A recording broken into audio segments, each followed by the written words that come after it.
Oh, Charlie, are you going to do your music? Come on, you got to join in.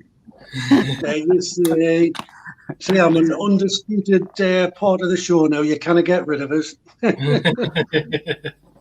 we just get a recording of you? We'll just get a recording of you, Charlie. That's what we'll do. Just in case you're offline. Well, hello, everyone. Hello. Welcome to the Three Amigos. I'm Kim from Kim Drops. And we've got Chris and Charlie again with us. But most of all, we've got a special guest, Dav. Hi, Dav. You all right? Oh, I'm very good. Thank you very much for inviting me, guys.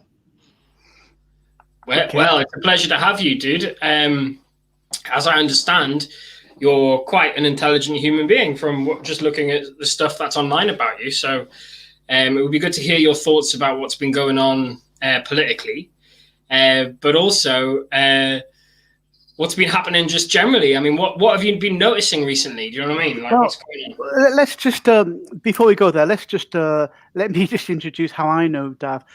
Dav is old school friend of mine. I've known since I was 15.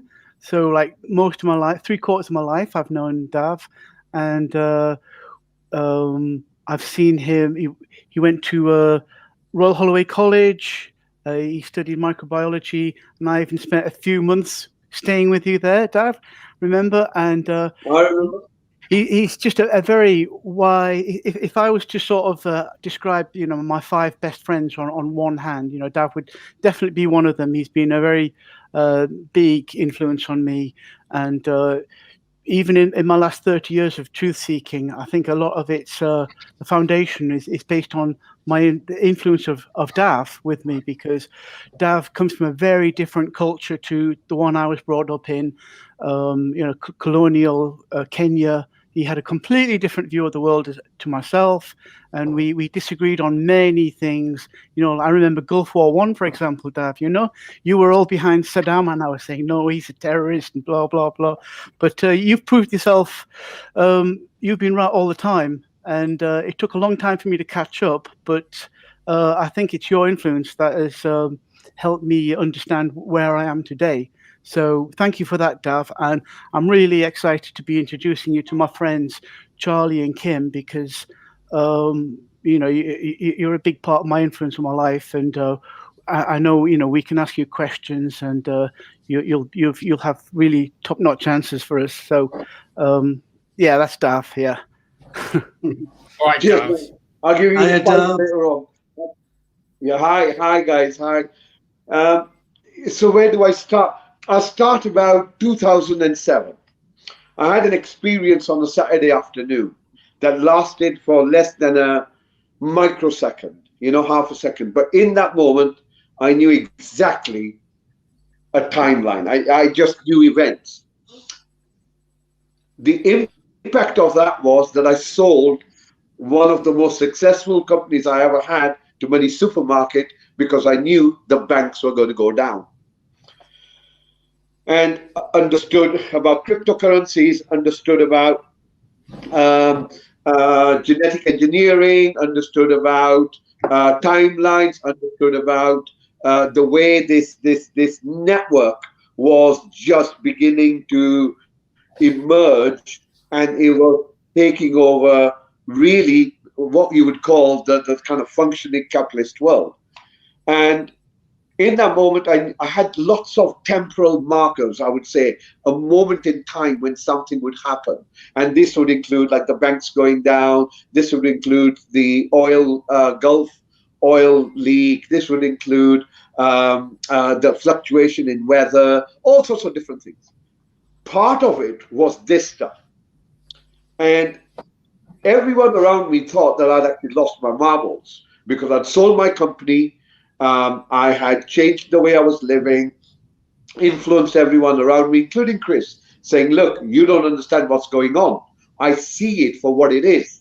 Now I understand, not because someone's told me, I saw this stuff.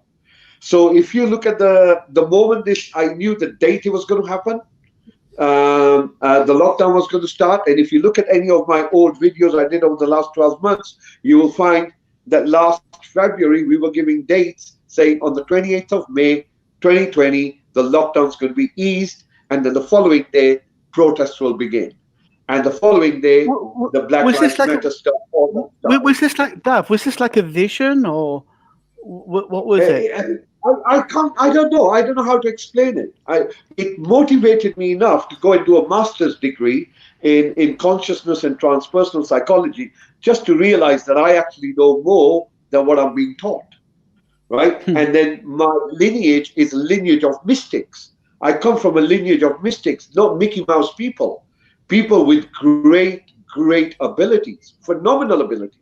So I come from that lineage. My teachers, I can trace them to 1469.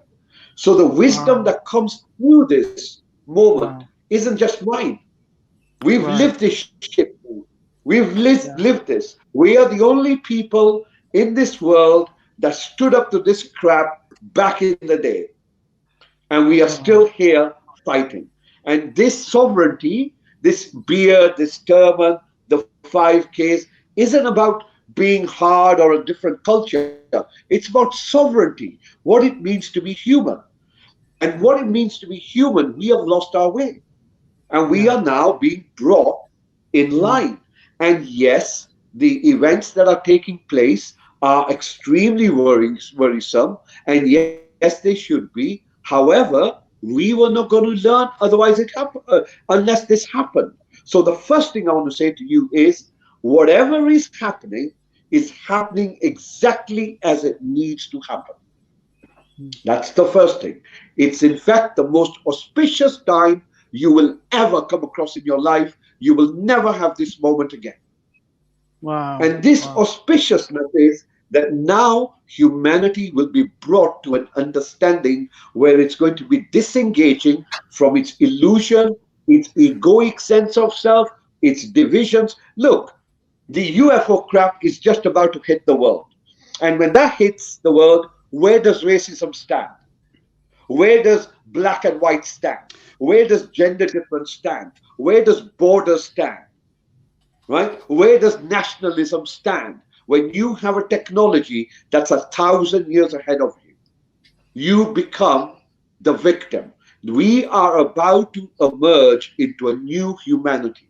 And this new humanity is a humanity that is of great value to existence. Existence favors the observer.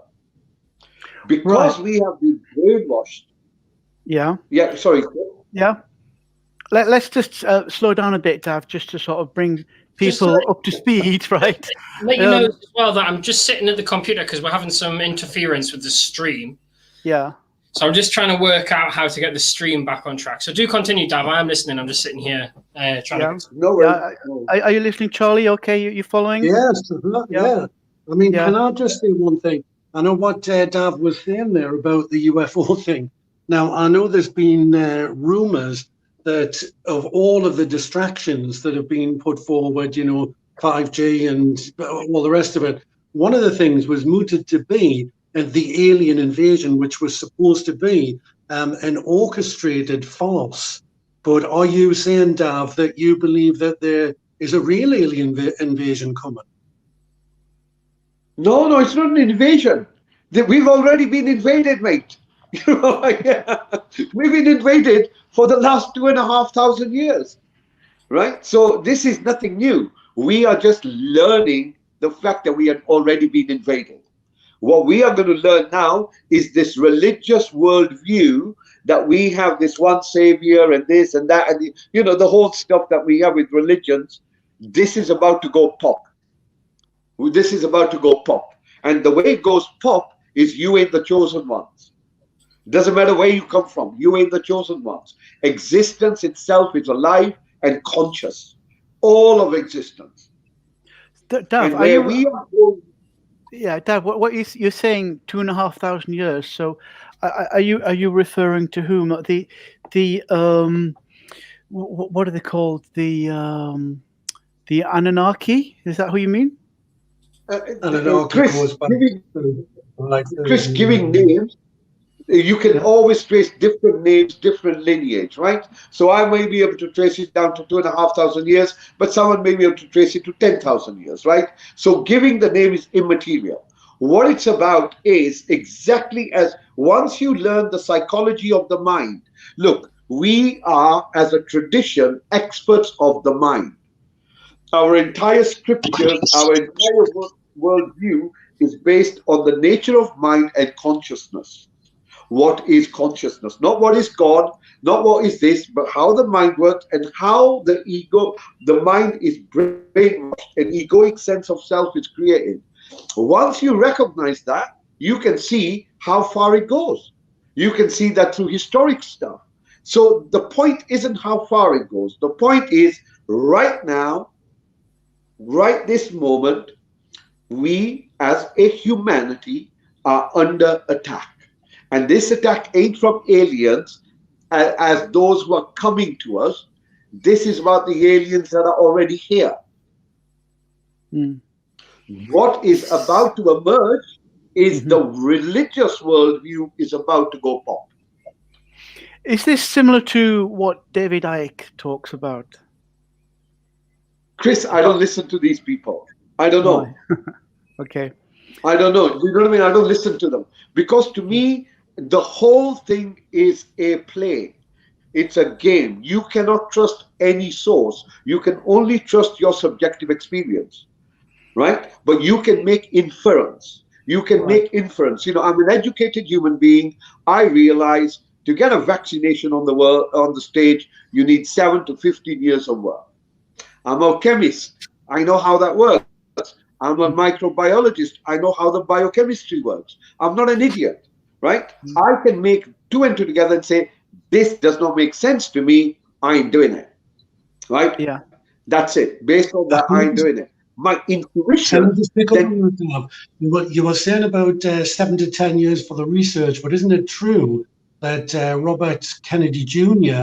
actually won a case in about 2015, I think, where a judge ruled that no vaccines have ever been tested for safety.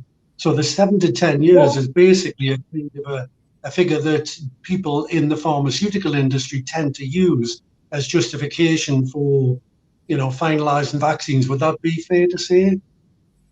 I think, look, I come from a culture in which Ayurveda, yoga, Qigong, Tai Chi, all of this stuff was used for thousands of years to maintain good health. We didn't need pharmaceuticals, right? The entire pharmaceutical con is a con. It's a con, right? And I speak as someone who knows about this from the inside that, look, it's more profitable to keep someone ill than it is to either cure them or to make sure that they die. So you are kept alive even though the body's died. So the dignity of what human has been lost. Sorry.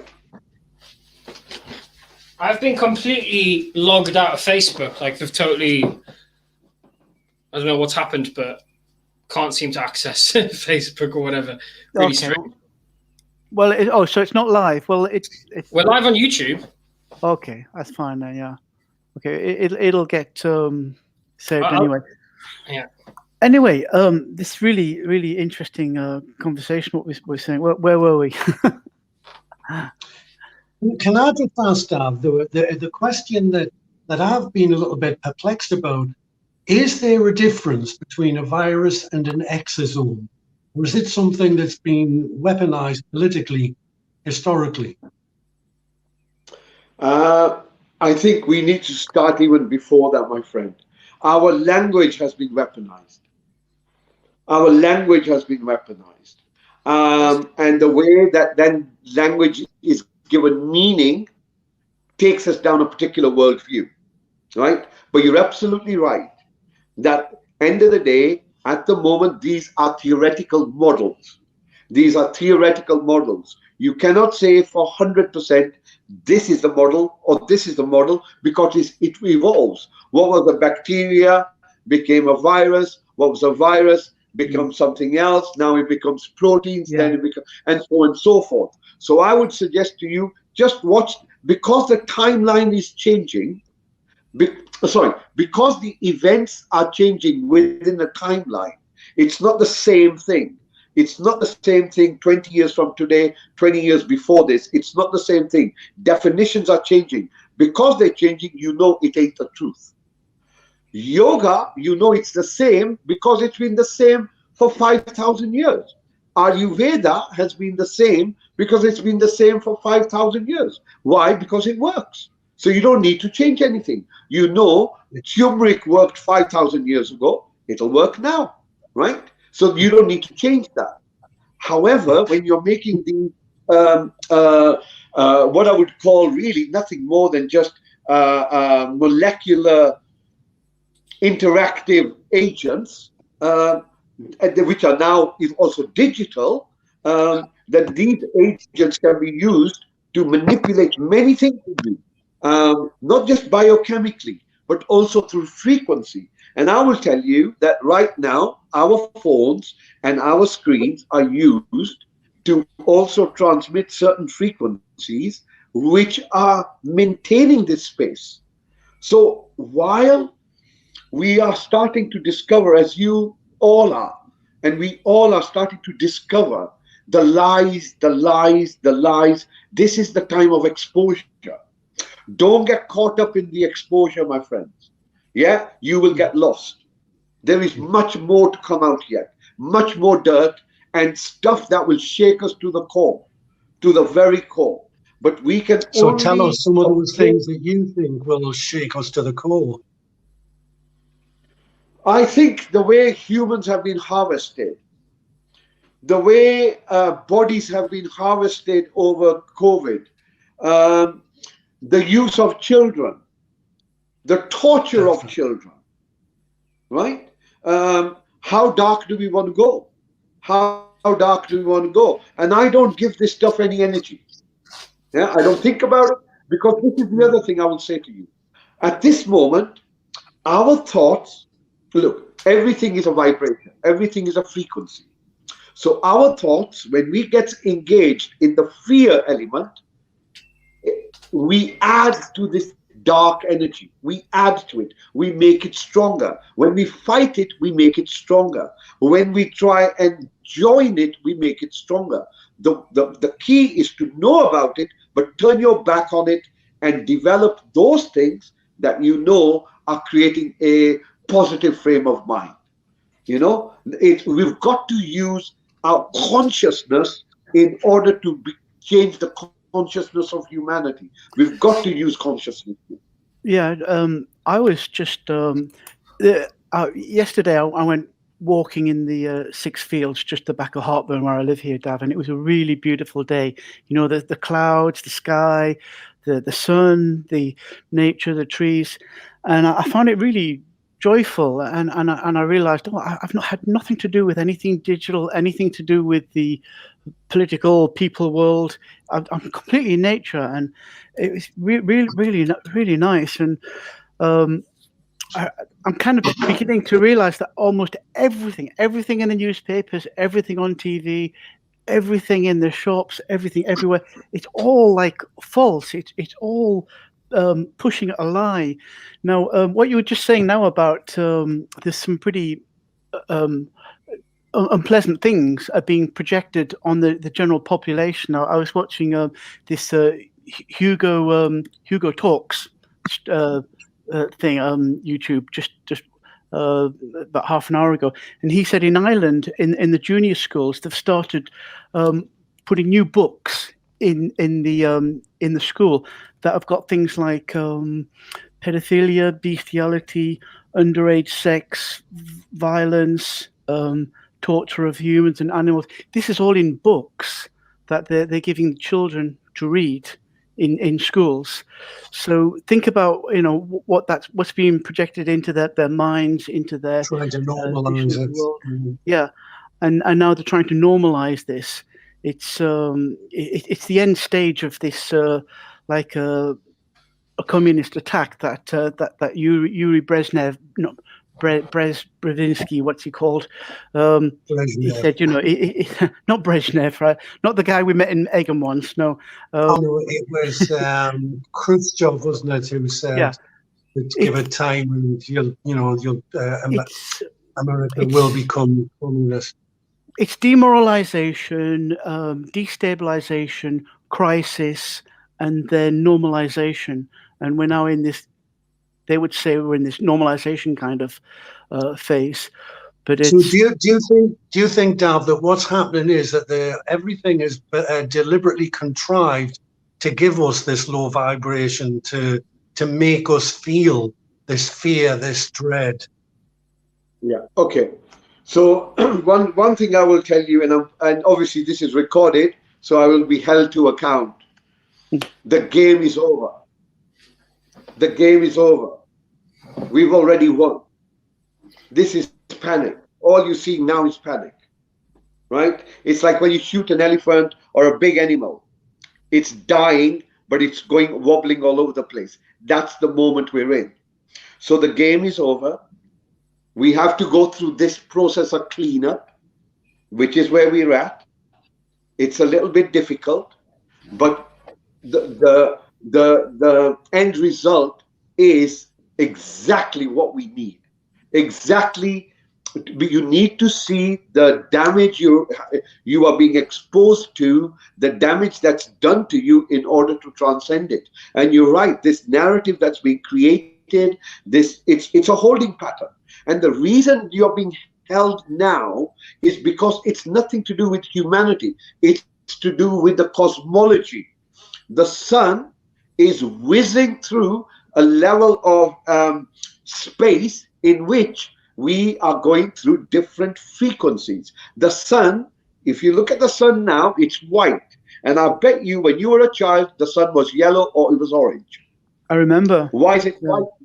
Because we are moving into a different frequencies that are being emitted from the sun. It's changing consciousness. So in order to stop that, or to prevent it, or to delay it, it won't be prevented, it can be delayed.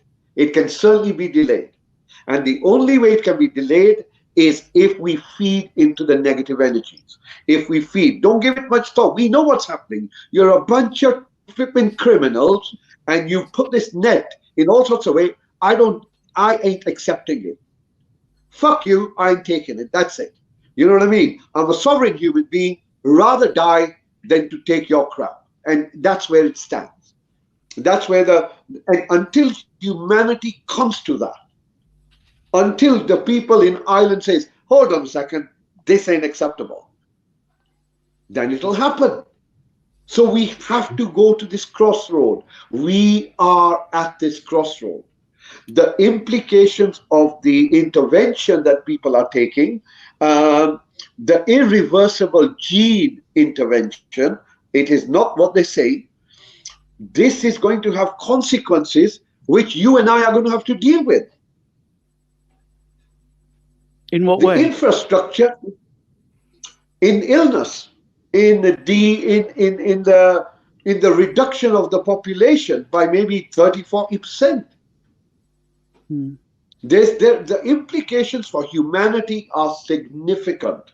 You know what? People are walking into this left, right, and center. And unfortunately, mainstream media, social media, censorship, your narratives are controlled. Your narratives are so narrow. And this is why why psychedelics aren't allowed in this society, why meditation has been done for thousands of years.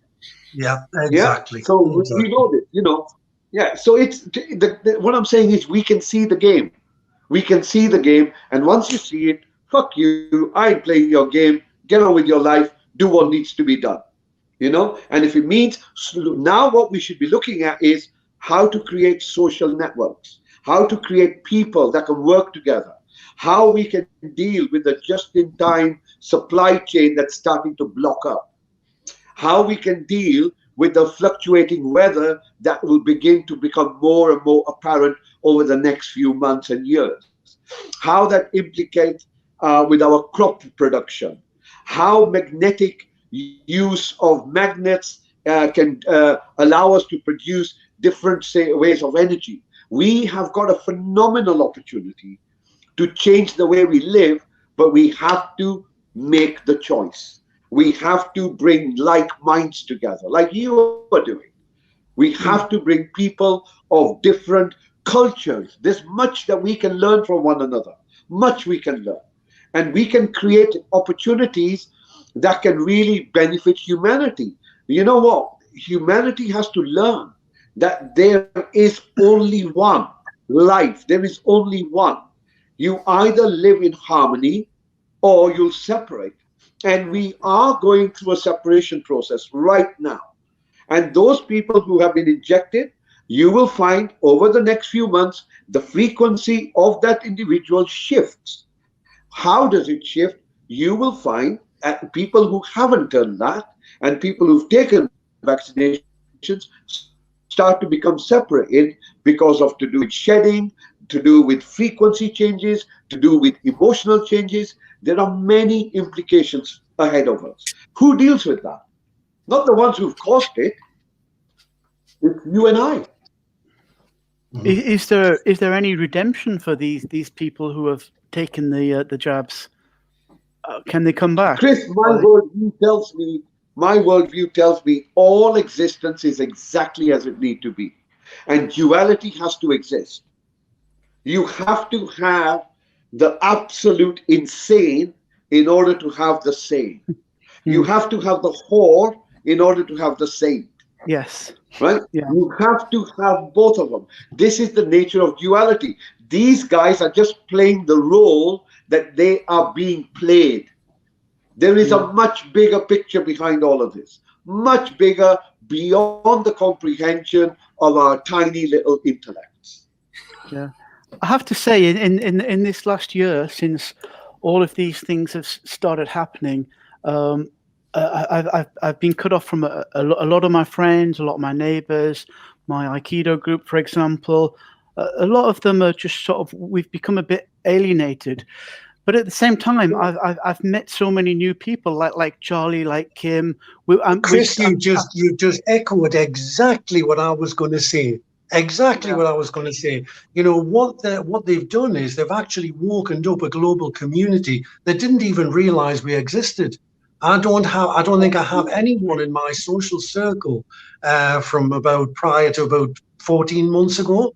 Everyone who I associate with now is the likes of yourself. You know, you are my new tribe, for want of a better explanation, you know. And it does feel as though we're a separate species. That's the way it feels to me. You know, it's so different. Yeah, and we are separate species because our DNA hasn't been changed yet. True, yeah. You know what I mean? You're absolutely on the mark, my friend. Our DNA hasn't been changed, and therefore we're different species. And we are going into that space. We are genuinely going into this divisional space, which is based genetically on our changes. And unfortunately, one of the things they're trying to do, they're trying to target a gene sequence on chromosome 8 or something, isn't it? And that's to do with essentially what we are as human beings. So, look, this is actually deeper. We have altogether 13 DNA strands that are connected with our spirituality. Okay? And the first one is activated when you're born, and the last one is activated when you die.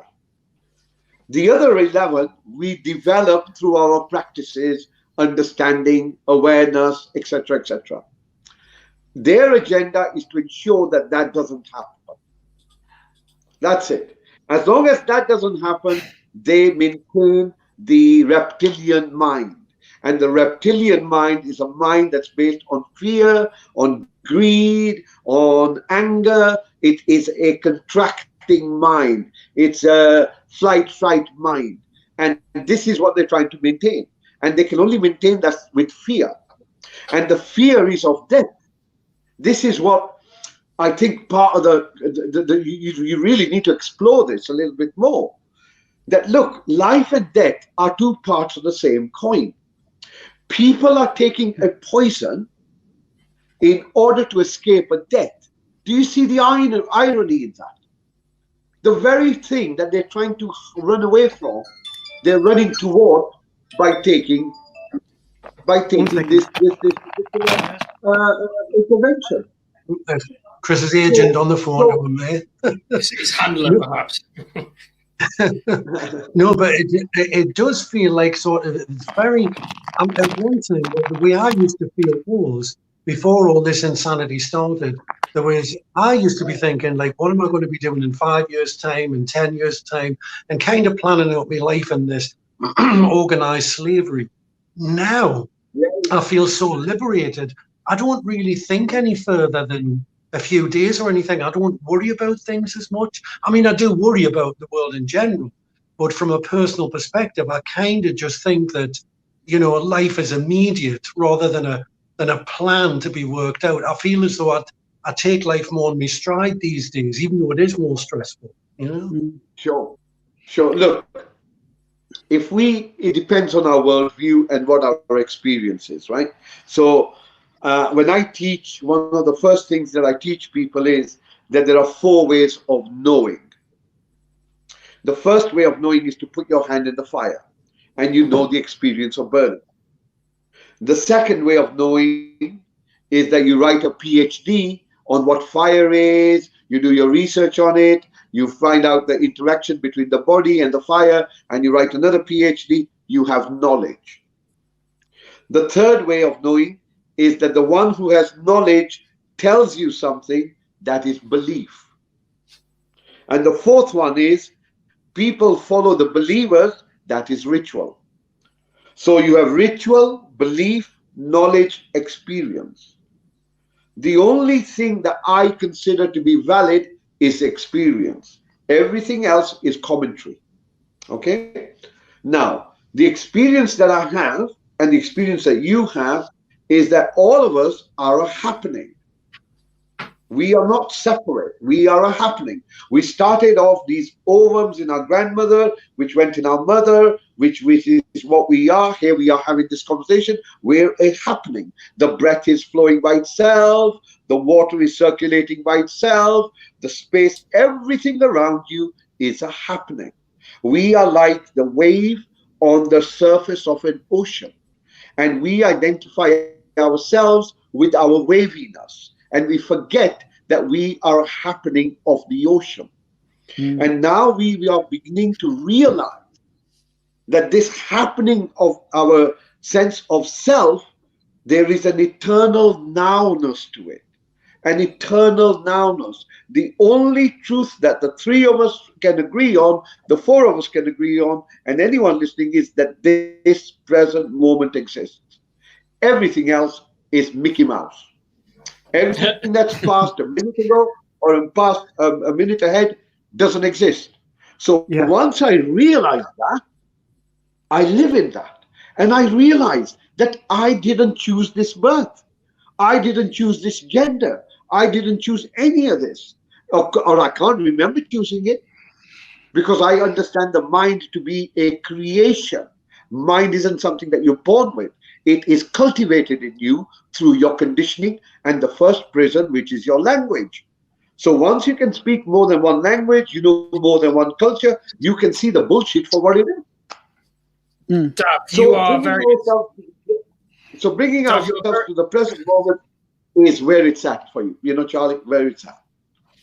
Dav, you are very knowledgeable, and a lot of what you've just said there, I totally agree with. My own research into the limbic system of the brain, for example, how that is referred to as the lizard part of the brain, and how it controls our heartbeat, our emotions, it sort of climatizes our body, also controls our breathing.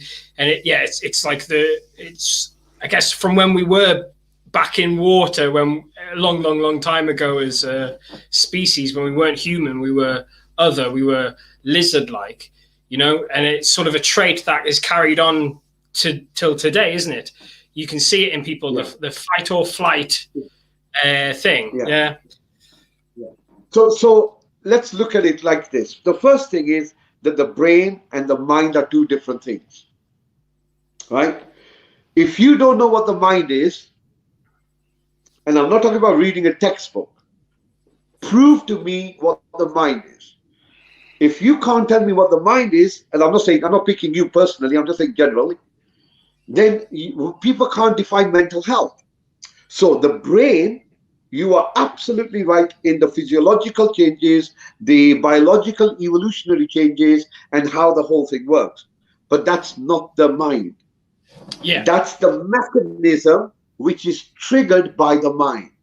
The mind is a separate, no. The mind and the body are connected, but it is cultivated through language, conditioning, social culture stuff. And the moment, let me give you an example.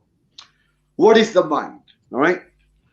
The mind can only be known by those people who studied the mind. So the Buddhists studied it for 2,500 years. The Indians studied it for 10,000 years plus. And they've got it written down. So I did it, my son did it, his son did it, and his son did it. And they wrote down what the mind is. This is what meditation's about, to find out who you are. And in order to find out who you are, you have to go beyond the mind. You have to go beyond the content of the mind. Once you get beyond the content of the mind, you realize the mind is a construct. And it has 4 capacities. Memory, with memory comes intention. Intelligence, the ability to discriminate, analyze. Thought, which can come as linguistic way or through imagery or symbolism. And most importantly, the 3 of these, when they come together, the sense of I amness. That is the components of the mind. A child doesn't have this. So you bring a flame to a baby, doesn't know what to do, because it hasn't got the memory to make the discrimination, the intelligence, that the thought that the flame would burn. That can only happen if you've had the experience. Yeah. So we have to differentiate the difference between the mind and the brain. And this is where the genius, I think, happens between Eastern and Western worldviews. The Eastern worldview are experts on the mind and the nature of consciousness and health and well-being. The Western worldview are experts on technology, organization, and distribution. If we can bring this together through different cultures, shamanic cultures, etc., you can see the world can become a truly remarkable place. A truly remarkable place. So it is not the brain that we want to control. It is the mind that we want to learn about. And to learn about the mind begins with meditation. Okay, so Dav, you're saying that do humans have a unique difference to the animal world around? It's like they seem to have instinct. Human race seem to have more.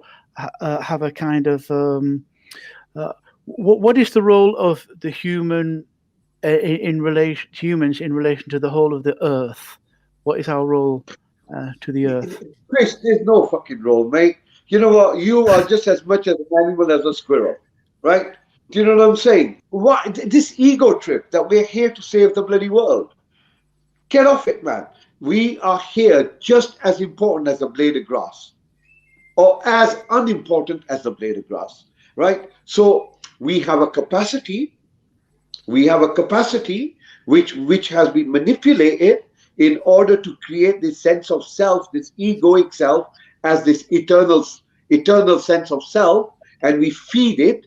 Everything that you are given feeds this false sense of self, and we live in it. We live in it. So the humanity has a way of worshipping pictures. It worships itself. Cave drawings, pictures, selfies, what we're doing now, we like ourselves.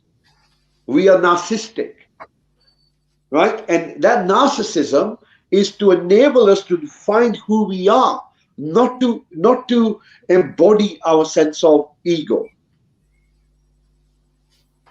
So I don't think that Yeah, that reminds me of when the Romans, when they used to have, if any of the generals had, when they had a victory for Rome and they were given a triumph through the streets of Rome, and they used to have a slave beside them who would whisper in their ear as they went round, "Remember, you're only a man. Remember, you're only a man." And it was just to bring them down to earth, like sort of to try and kill this ego thing down. Yeah. You know what? Once you realize that, so I've just come out of teaching. I was teaching something, and my claim to fame is I'm the first person to introduce mindfulness in this country in 1993, 94 as a university course, right? They all laughed at me. They all thought it was rubbish. And now they're understanding that it has real value. So I've lost my train of thought. Sorry. What was the question? You were the first person. I do that as well. It must be a sign of intelligence if we all do it. No, it must be, obviously. Yeah. So anyway, what I was going to say is that in order to understand ourselves, in order to know what we are, in order to understand the illusion that we live in, we need tools. And meditation is a very, very powerful tool. Yeah, I think the point I was trying to get at earlier, David, is that there's a lot of spells that we're under. One of them was about this, we need this vaccine to save us, otherwise, we're all going to die with this nonsense. There's another big scam that's going on, and it's the carbon neutral one, this thing about CO2. Can you tell us a bit about CO2 and biology and, plants, and is CO2 necessary for plants? Look, life is a self-sustaining system. You cut yourself, your body heals itself. You pollute the world will deal with it. Existence knows what to do. This ego trip that we can somehow reverse. Look, we are going through a climate change that is at our solar system. Yeah, it is to do with the sun. It's got nothing to do with CO2. It's to do with the sun. The pollution we can stop, the plastics we can stop, but actually trying to change the temperature, not a chance, mate. Not a chance. This is like an ant trying to move a mountain. Not a chance. It's an ego trip. And it's an easy one to make money, because all of these things work on fear, guilt, anger, specialness, victimhood. That's all it works on. Once you know how the mind can be manipulated, you can see it. Mm-hmm. Yeah. Mm. I would say, I think I was just thinking about when you were saying there, Dav, about the natural healing ability of people. I would actually say, I don't know what your stance is from a virology stance, but I would say that I am an anti-vaxxer.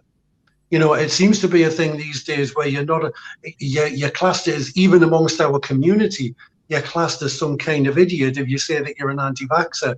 But I don't agree with this idea that there's a synthetic introduction into your body of things that will make you better. I mean, in some cases, I could, you think about surgery and things like that, where, okay, it might be beneficial. But the idea that if you get a headache, you take this tablet. If you go into a foreign country, you can take this injection. I don't agree with pharmaceuticals. I think that the body will heal itself, as long as you look after it reasonably. The body always does. Even the illness that you have is the body trying to reverse it. It's a way of healing itself. The body, the system is a self-sustaining system, as long as you don't interfere in it. Once you begin to interfere in it, creates new problems, right? Yeah. And the other thing is running away from, look, what are you running away from? So you say, well, I'm running away from because I'm taking X, Y, and Z because I don't want to die. So you don't realize what death is. It's going to come anyway. They're also saying that they're taking it because they want to go on holiday. Listen, my friend, A holiday lasts for 2 weeks or 4 weeks. Health can last for a whole lifetime. And to sacrifice your health for £700 in 2 weeks, well, time will tell. Time will tell. Yeah, they can look at all this those is the pictures. insanity as well, isn't it? Because people are getting this poison so they can travel, but they get the poison and they can't travel.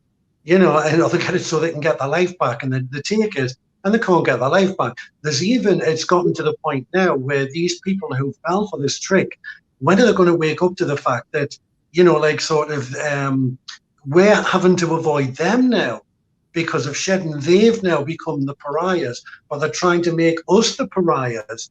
You know, it's like, when will they see it? Will they see it? Will they ever see it? Yeah. As I say, has to be squeezed. Things have to be squeezed. Yeah, until we wake up. It has to be squeezed. And we are in that squeeze moment. So I would say, give it September. By September, you will probably have a new variant, and this will be. All right, what do I say? There are things that can be made by human beings.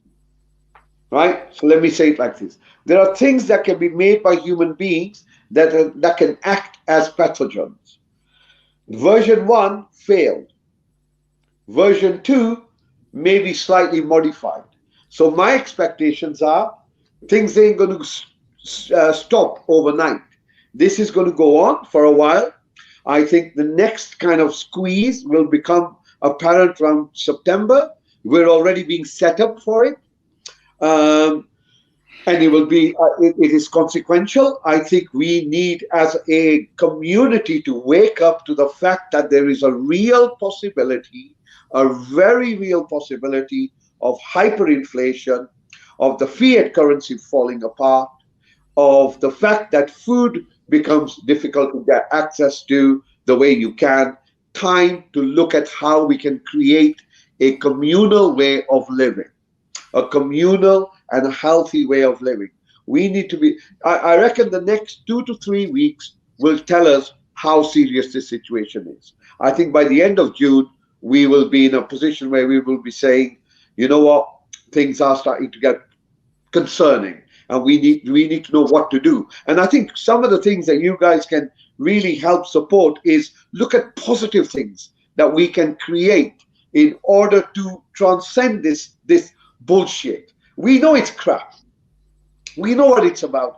And the people, if they want to take it and go on holiday and they want to die, so such is life. You know what I mean? Such is life. We're not here to save the world. I am not responsible for the world. Charlie, neither are you, neither are you, neither are you, my friend. The world existence exists because it wants to exist.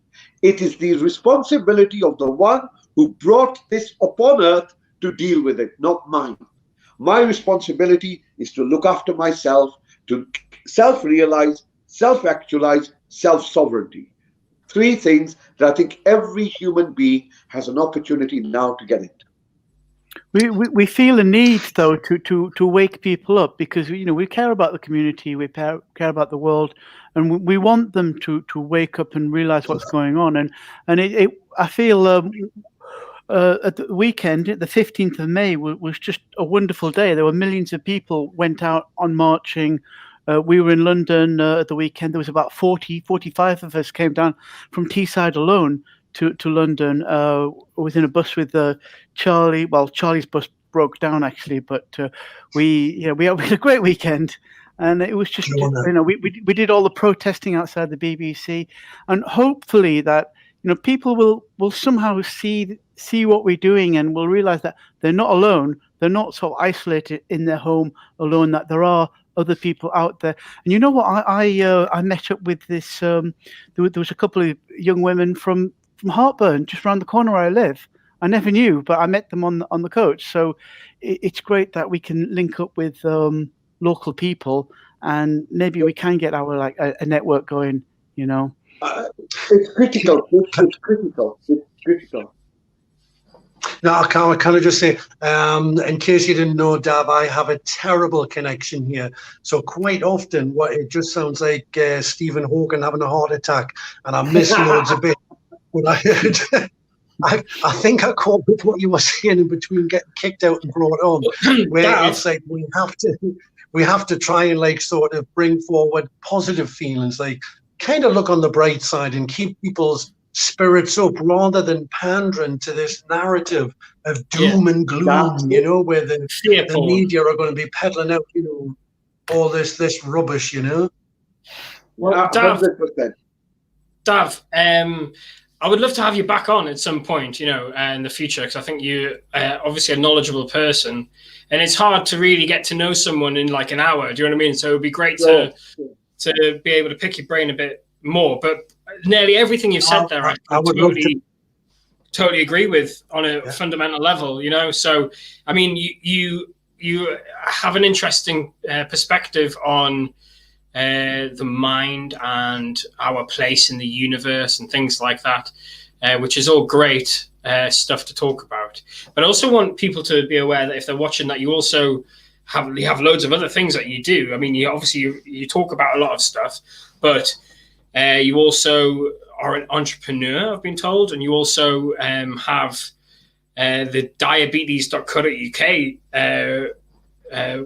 website under your name, isn't it? So what else have you got going on with yourself, Dav?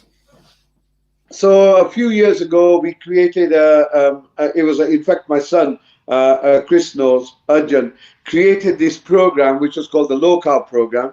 And over a period of 12 or 18 months, it helped reverse or reduce type 2 diabetes by something like 253,000 people. And it was on the front page of the New Scientist in terms of the results. And even then, we had people saying, officials saying that we were irresponsible. And now this stuff is going around the world. It's being promoted everywhere. There are apps that are based on it. So that was the diabetes stuff. The mindfulness, so when I sold my company in 2010, I kind of retired, really. And I've been focusing on developing these holistic health sector. I am the only person in the world at the moment that's teaching something called Gurma therapy. This is based on the nature of the mind, consciousness, which is based on the tradition of mystics that I come from. So we are bringing science and spirituality together. What I'm doing is making my life as valuable as I can to myself, right? And in that, what it means is do those things that make you feel good and do those things that help others. And that's all there is. So we have 3 rules in life: meditate, work ethically, and share what you have with the world. What more do you want? Yeah, that's great. I love that. That's the nature of Guru Nanak. Well, I mean, it's funny because basically, since we started this stream, unfortunately, I can't access any of the Facebook side of things. So it is weird when stuff like that happens, because you are such a knowledgeable guest, and it's unfair that when you come, you're not being broadcast properly. So I would love to have you back so we can properly get you out. No worries. Really, really good to be. Thank you for giving me this opportunity and to share our thoughts. But I would leave you with this. You know what? We know what's happening. Yeah, we know that, and yes, it's important to shine the light every so often. But let's not get caught up in it. Let's look at things that we can do positively, things that we want. And what do we want? We want communities. We want communal stuff. We want interaction. We want, life is good. Go for a walk in Hartman. Life is good. Yeah. And have a bit of fun. I'm doing, Dav, the thing that I'm doing that, I didn't realize that I wanted to do all my life. These lads know. I bought myself a van and I'm converting it into a camper, and I'm just going to live in it. And people will say, well, where are you going? I'll say, out there, and it's like, it's something that I didn't really realize that I wanted to do, but more and more, I'm realizing that I'm like a prisoner where all I'm doing is I'm on the computer, then I'll wander out and have a fag and a coffee, then I'll come back in the computer, then I'll wander out and have a fag and a coffee. And, you know, like sort of, why do I want to maintain that world? It's like what most people do anyway, you know? I just want to be out there playing my guitar to the trees and the birds, you know? And this is like, this has allowed me to be like emancipate myself, you know? So we are saying. Sovereignty. What it means to be sovereign, what it means to be free. You know, Dav, I saw a great meme on your Facebook just the other day. It was someone like Joan of Arc at the stake. There's fire sort of burning away, and she's got a cigarette, and she's just lighting the fag on the fire. Brilliant. Oh yeah, it just goes, oh, fuck it. Yeah. Might as well have a cigarette then. Yeah, you know what? It is what it is, man. It is what it is. Yeah. Yeah. Yes. Okay, so what's your advice then, would you say then, Dav? Are we, how can we help to like sort of raise this? Is it just to be more lighthearted, or to ignore what's going on and just get on with making our van, you know? I think first recognize that, my friend, we are not in control. All right? You are not in control. I am not in control. We are not in control. All that is happening as it needs to happen in order for humanity to wake up. Thank your lucky stars, you're on a side that isn't so risk prone. Yes, we have to stand up to where we are, but this is teaching you something about who you are. You have the ability to say no. And so I think first recognize where you are, and yep, I know where I am, I've drawn the line. That's the first thing. Position yourself. The second thing is to say, all right, what is it that I want in life? Yeah. Bit of meditation gives you good vibes. Understand the auspiciousness of the times we're in. Understand that you and I may play a role in it. And understand if we die in doing it, we died doing what we wanted to do. Didn't run away from nothing. Right? Yeah. Recognize the bigger picture, my friend. Recognize the bigger picture. We are not in control. This is divine orchestration of a happening. And everyone who had any wisdom knew it was only a matter of time. I had some kind of experience that told me, but we know this for many ways, many ways. Yeah, we had Mark Steele on last night. Do you know Mark Steele? Have you followed him at all? Yeah. He tends to say, you know, I'd rather die on my feet than die on my knees. You know, so live on. We know what you meant. We know. No, it's at the end of the day, it's about sovereignty. You know, I've lived all my life like this. I've always been sovereign. You know, living in Stockton as a Sikh was not easy. It was awful. Yeah, I know racism. You were the only one. Sorry? Yeah. I can remember because like I was like a bit of a loner at school, and there was one Pakistani guy, and so I used to like hang around with him. And then at sixth form, I just sort of like, you know, I just naturally graduated towards you, and we were sort of like just really good friends, weren't we? And we've been ever since. So absolutely. Sikhism again is something very interesting as well, because it seems like from my experience of meeting Sikhs and being around some Sikh people, is that you generally are a very peaceful, considerate, thoughtful, intelligent group of people. Do you know what I mean? It's interesting, and also kind of awake as well about stuff. Like I remember when there was the grooming gangs cases in the UK, I remember there was a big turnout of Sikhs opposing these grooming gangs, you know? So it's interesting. We set up an organization back in about 1990 something or whatever. And I was one of the founders of this whole movement of challenging the grooming stuff, myself and another man called Monsing. I set up. I may have seen some of your content then? Because there was a time when I was looking at all the Sikhs who were opposing grooming gangs. I just found it so cool that you guys were so active, you know? We have a history of several hundred years where we know how this works.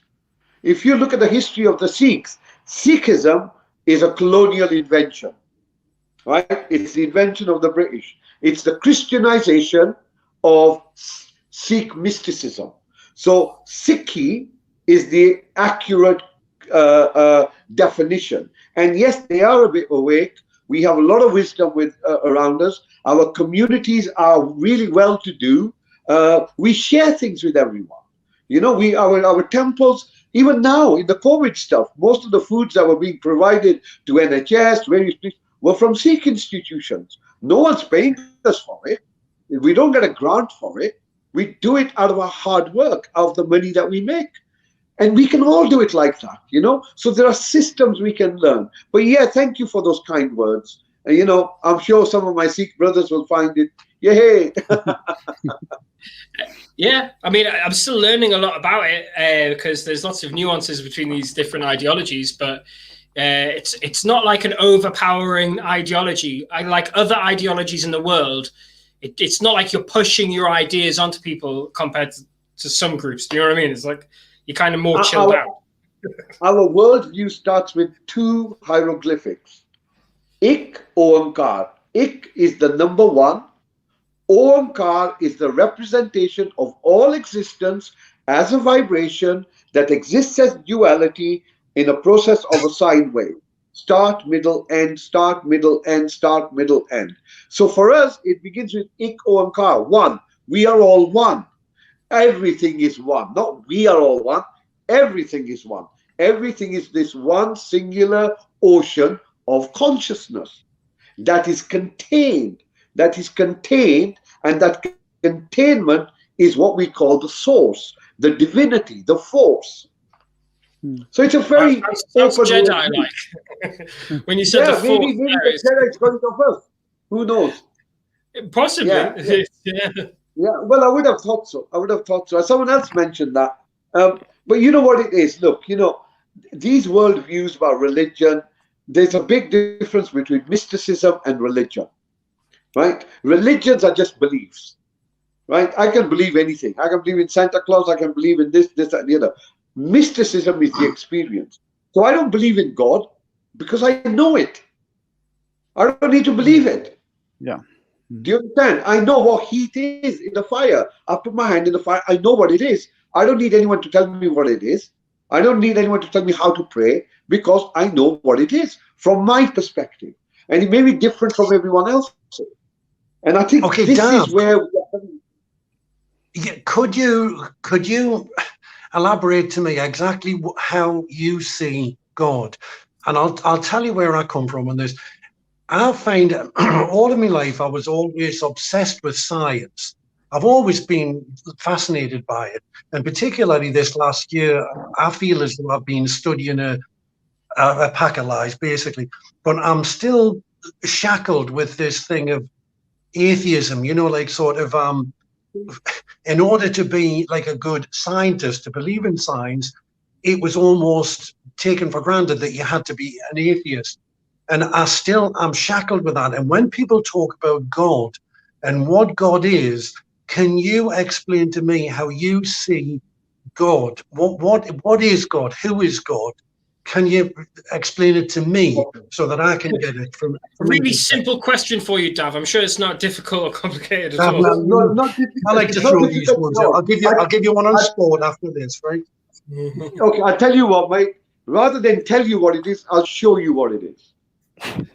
Imagine you just transformed into some like amazing being in front of you. Okay, all you're going to do is just follow my instructions. Close your eyes. When you close your eyes, how many of you are there within yourself? Is there only one? When you close your eyes and you bring your focus to your breath, just beneath your nose, you begin to notice that the breath is moving. You begin to notice that the breath comes in, the breath goes out. You begin to notice that the breath is a breathing taking place. You notice that while the breath is moving to a pattern and a rhythm, you, the observer, the one that knows it's watching the breath, remains the same. The one that began by closing its eyes is the same observer that's observing the breath, that's breathing by itself. This moment that you are experiencing, this very moment that you're experiencing, is a moment in which there is consciousness, the fact that you are conscious of this moment. This moment has a momentation. For every time you breathe in, there's a moment of creation. For every time you breathe out, there's a moment of destruction, which is created in a way. And there's a flow. Every breath takes you one moment forward.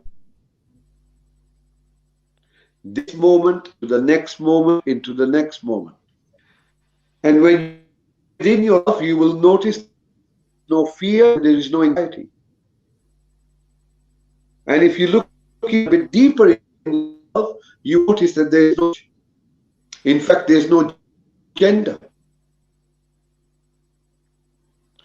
And you will see that this moment that you are experiencing does not take birth. It creates itself from, it's a fractal. And to this moment, as the eternal now, is the grace of God. That is my definition of. You know what? Almost as soon as you started there, Dav, it went into Stephen Hawking mode, and I missed every fucking thing. This thing is insane. No, it was the same here. Look at Charlie. You know what it is? Honestly, it reminds me of like sort of there was a thing on Twitter, and he says, and he was going into a class, and he says, if there's, he was talking, and he wasn't listening to what he was saying, and then the teacher says, so if there's one thing that you take away from it, if you take away nothing else, that's the most important thing. And they both like looked at each other, and I'm thinking, you know, it's like, why are you doing this to me? Like, you know, it's just everything happens for a reason. And I think that proves a really important point, Chris. Mm-hmm. What that proves is that we find it difficult to be conscious because the mind hijacks us. The mind hijacks. The mind hijacks because that's the ego. The ego wants to remain. So the ego wants to prove itself. And in order to prove itself, it can't be present because in the present moment, the ego can't exist. So the mind is hijacked. And this is an experiment that I do with many people, but it's the same thing. And I would suggest a week of maybe 10 days of good, solid practice, 5-10 minutes a day of being present. And I'm more than happy to send you a video or an audio. Let's talk in 10 days' time. And then maybe we'll have a different understanding. Dav, if you can come back next week, I'll have you here next week because it's absolutely it's diamond what you're giving us. Thank you. So fascinating. Yeah. Well, look, we'll do that again. I tell you, give me a couple of weeks because I've got other things to do. So I also teach people about. No, I won't. Yeah, yes, you know. Like so I've got a couple of things that I've got to do. But yeah, maybe in a couple of weeks we can get together and look at particular themes that you want to explore, and then we can look at it, whether it's mysticism, consciousness, the scam, whatever you want to look at, mate. We'll have a good laugh. Yeah. Well, okay, big so respect, we'll say 2 weeks then, yeah?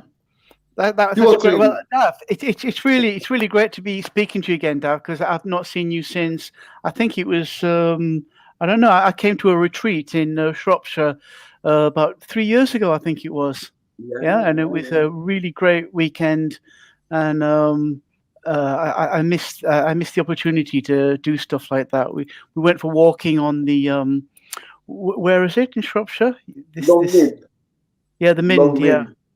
yeah. It's just wonderful because like Dav cooks for us, and well, we got like a team of people cook, and we just have a great time and walking and lots of classes, lots of spiritual study, and you meet lots of really interesting new friends, and it was just a great experience, and I look forward to being able to do another one sometime. Yeah. So how can people? Do you still do these retreats, Dav? Yeah. So the flame.co.uk is this center of holistic center that I set up about 10 years ago with a friend of mine, and she and I. So we provide. It's a little bit complicated. So there are like two parts of it. So I'm training people as psycho-spiritual therapists on one side at a kind of a master's level, and on the other side we've got a health center, a clinical center, in which we are providing understanding to do with the mind, meditation, qigong, yoga, all authentic. Every teacher that we have has at least 10 to 20 years of practice and with a lineage. And over the last 10 years, we've helped maybe 20,000 people, maybe more than that now, to do with depression, anxiety. That's what I was teaching just before I came to you guys. So my expertise is I know the mind, and I know the mind very well, and I help people to overcome things like anxiety, stress, depression, blah blah blah. Yeah, and we always do things like qigong. He makes us go out in the field in our bare feet and the freezing cold and do qigong, and it's just a great experience. Anyway, I think we'll bring things to a close there. Any closing notes we need to say, Kim? Well, I mean, there was stuff that I put in the description that we haven't covered, but I don't even think it's that necessary, really, to be fair. Yeah, okay, that's fine. We can talk about all that stuff another time. But I just want to say it is great to like merge with other thinkers and other cultures and other areas. I mean, I've been working around mental health for a number of years as well. With my theatre side of what I've been doing. I run a community theatre company. And what you've been saying pretty much about the mind and about consciousness ties right into everything that I understand about our mind and what makes up us and everything like that. So I totally agree with that. And even when you describe your definition of God, I find it similar to my definition. Even though I'm an atheist, okay, I have a definition of what God is for me, which is to do with the limbic system of the brain. I will watch it back on the video, Dav. I'll have to find out what that secret of the universe was. it'll probably get halfway through and there'll be we cannot show your things. We don't have a word for God. The word is Akal Purak, timeless consciousness. It's an experience. It's not an object. It's an experience. If you want to know what God is, what I'm saying, dude. Yeah, that really links into my research and what I've been saying. I mean, Chris can vouch that I've been saying this for some time about the limbic system of the brain. And it's like partnering with the words that you're saying. All right.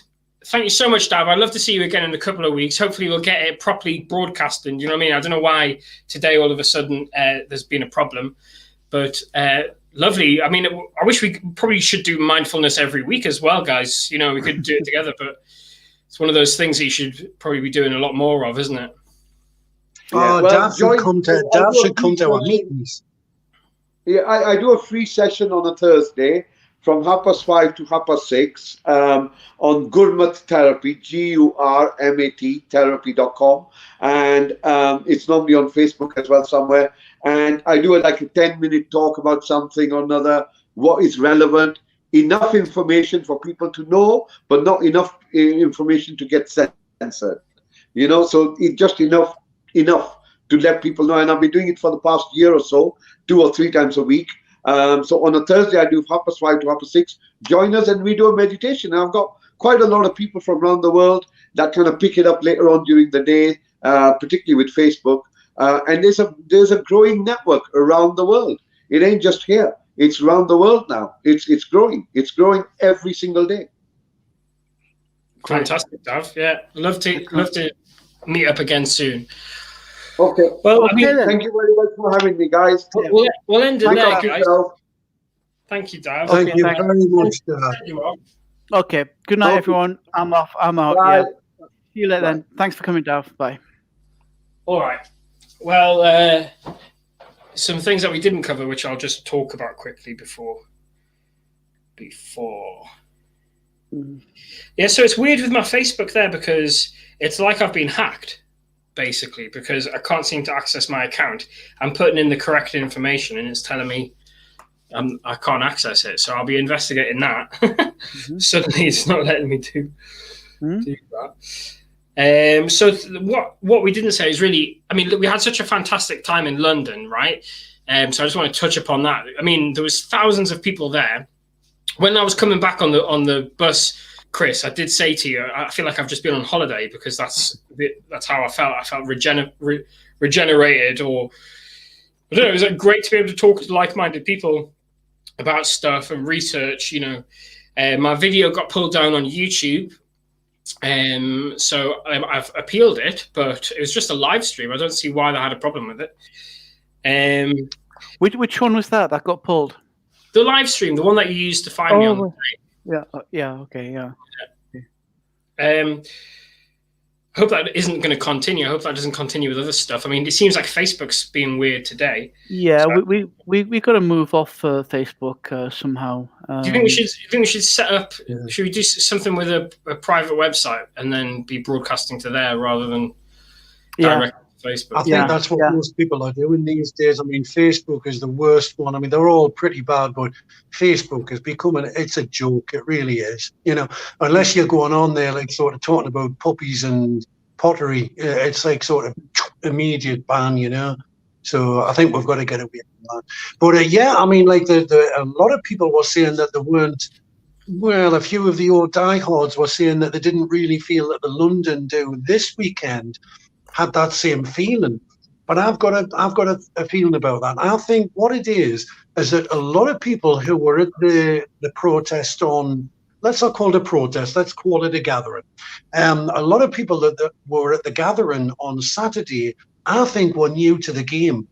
So I think that's where maybe it's that feeling of being, I don't mean flat, but like sort of not as galvanized, was probably because there are more people coming into it who are fresh to it, which is exhilarating. We've all seen it.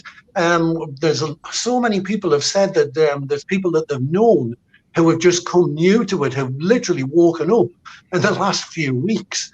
And there's been new groups coming up on social media and that, and it just feels as though this is the point where people have thought, I've had enough, you know, and they're starting to ask questions. It seems as though it's like a tipping point. I don't know what you think. It's interesting that you say that. I mean, I don't know because I wasn't at the previous march, but I am noticing differences in the marches. I remember the last one we just were at. A woman was walking past with a sign saying "the vaccine killed my mother," and I'm thinking, well, people surely have to wake up at some point. I mean, I did do a post recently saying 1 in 100,000 people die of vaccine reaction, right? 1 in 100,000. That's still a lot of people if millions of people are taking the vaccine, to be fair. I also wanted to just mention about the Indian variant. I know we joked that we had an Indian variant today with our guest, but he's actually from Kenya. But it is mad how they're just sort of in the media making up these like new variants. Oh, that's my favorite film, Chris. Are you going to watch it? I came across it in the co-op just yesterday. You know why? Oh, dude, careful with that film. It'll turn you. It'll get you. Yeah. And I picked up this book as well, which is like someone in Heartburn must have put it there. It's like 1907, and look at this beautiful writing and everything like that. Wow. There's like there's an interesting story in this book, I'm sure. and it's to do with it's called the Inns of Courts. Things I don't know. It's just some interesting history. I'll look into that. But just the interesting things we stumble across. Yeah.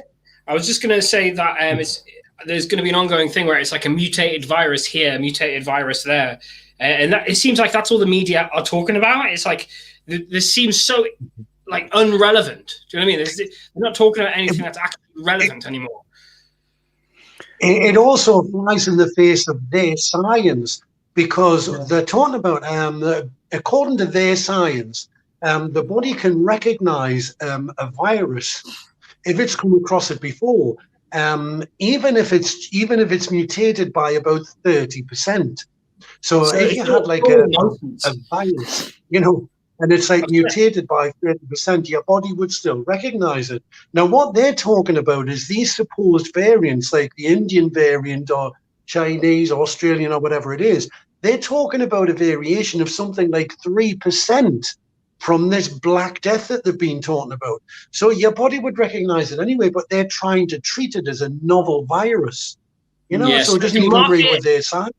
So they can make more money from it. I mean, that's kind of what it seems. Or kill more people. I don't know. Both those two things at the same time, maybe. What I was going to say as well is there's the Manchester thing happening where people are camping outside the BBC in Manchester, doing live streams. There's so much drama and division going on in the community, and people really haven't vetted their own people that they're standing with.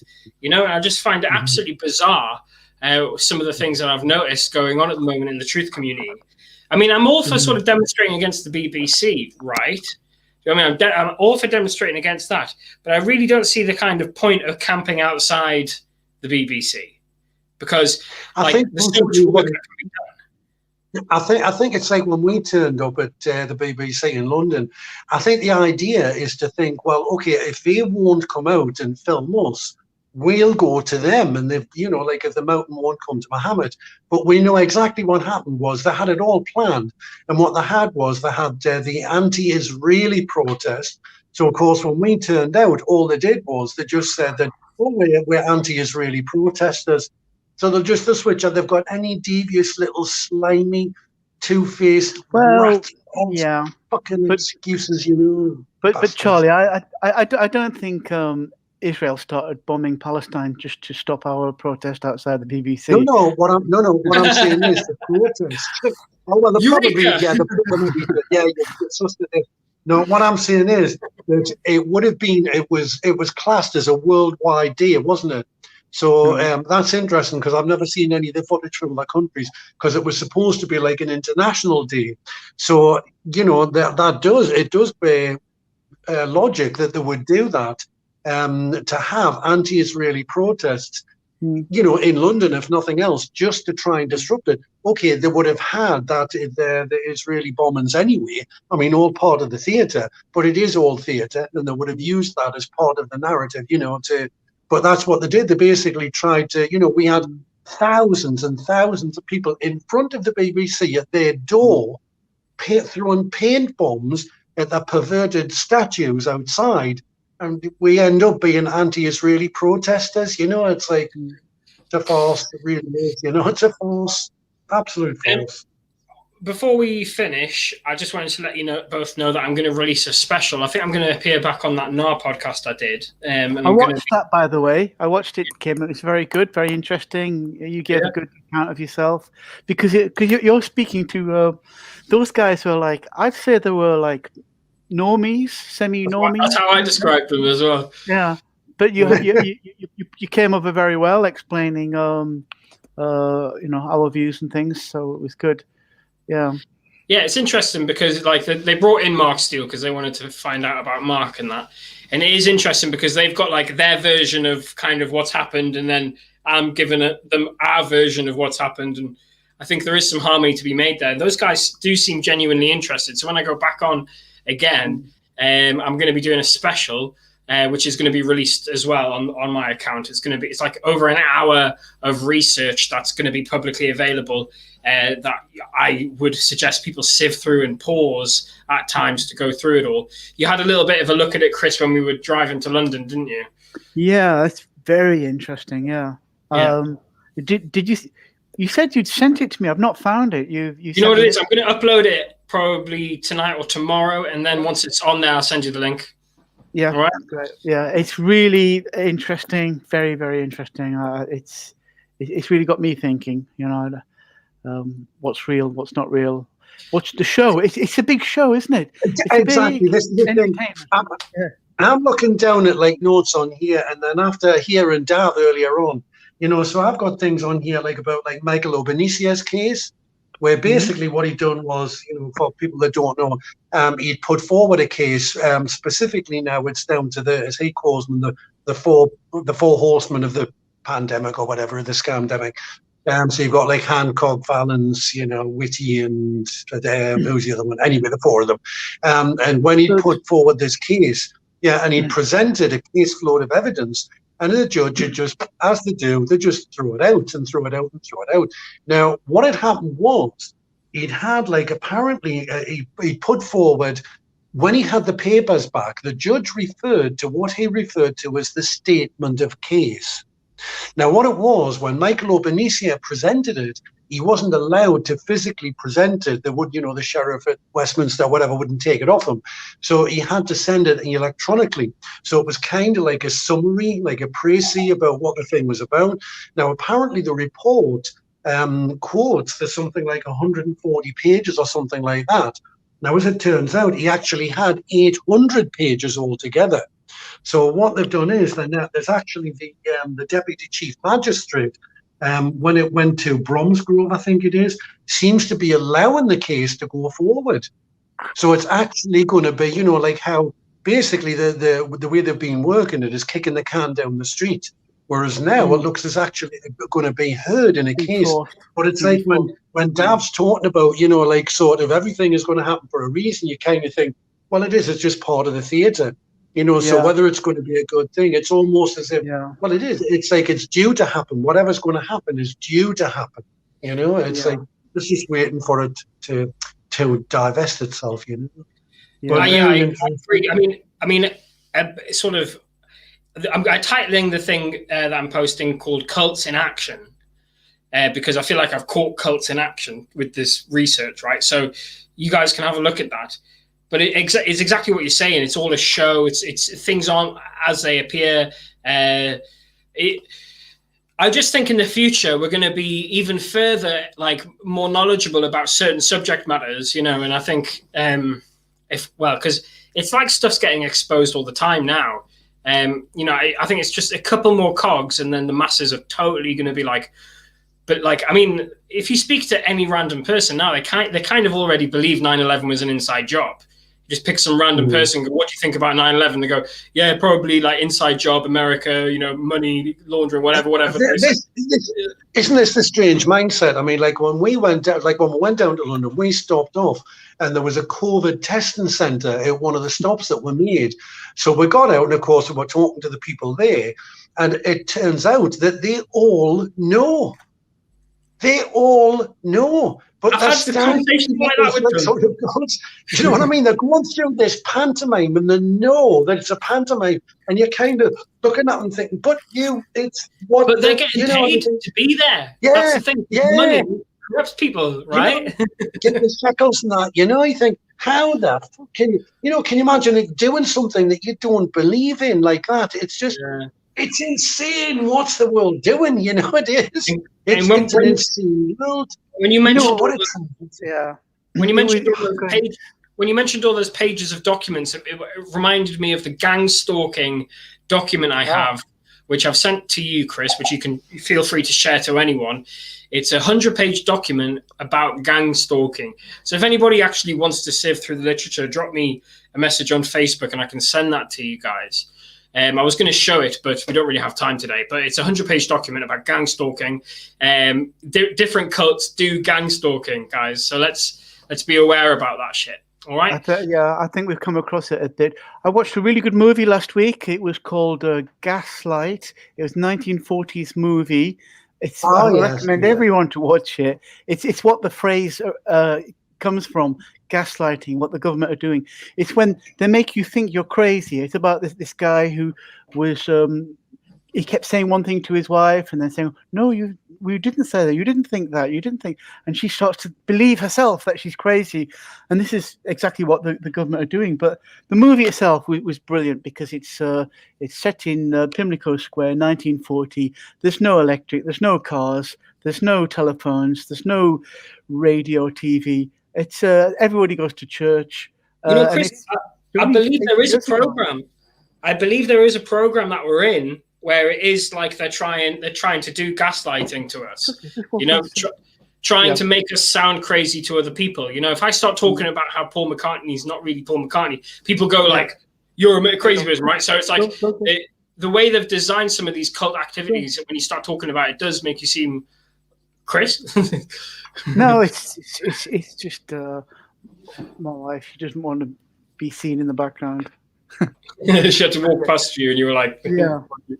Funny, anyway, when you were talking about films as well, it's a one I haven't seen for years. I think I only saw it once or twice when I was a kid, and it's Orson Welles' version of The Trial, Franz Kafka, The Trial, and with Joseph Kane.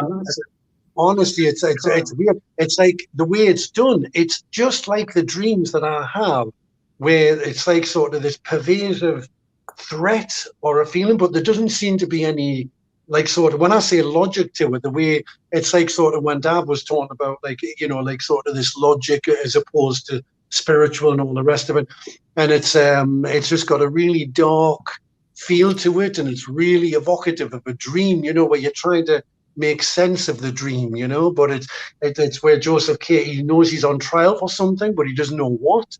And I suppose it's a little bit like the way we feel today. That's it's a great play, that one, because it does sum up kind of the era that we're living in now.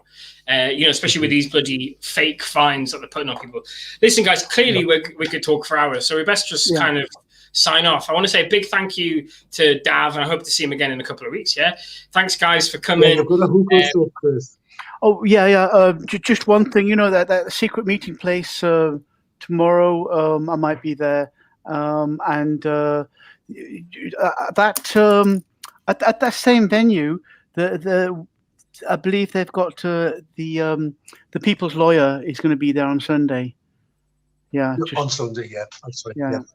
Okay, great. Catch you later then. Well, sign us out, Charlie, with your famous. Yeah. Good night, everyone. Good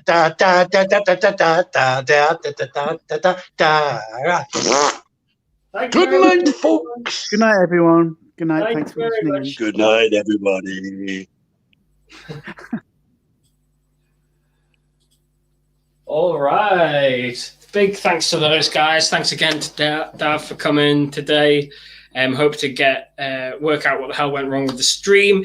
If you can, give us a like, give us a share into some Facebook groups. You could also support us with a small donation. If you want to get more involved, you can message. We'd love to hear from people. Thank you very much for watching, everyone. Don't forget to share, like, subscribe, do all the shenanigans. Bye. Bye.